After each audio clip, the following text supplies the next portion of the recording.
My name is Kevin Quigley. I'm an instructor in the Irish Management Institute two-day change management workshop.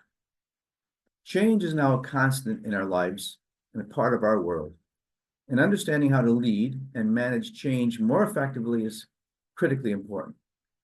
In this two-day workshop, we look at things like, what are the drivers of change, both externally and internally? How can I develop a meaningful strategy and a plan to change? We'll look at some change models with the primary focus of understanding the people side of change, how to overcome resistance, and actually, why do people resist change in general? A lot of this has to do with our approach and the way our brain approaches change.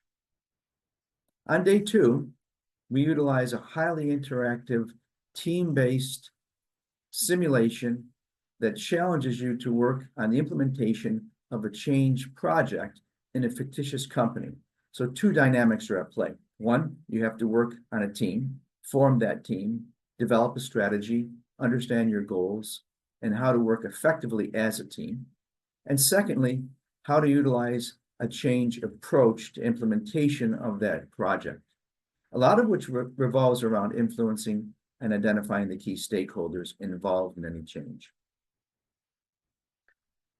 This gives you a chance really to apply the learning from the previous day and to do it in a safe environment whereby learning and failing go hand in hand. We look forward to welcoming you to our campus and to helping you continue your personal learning journey.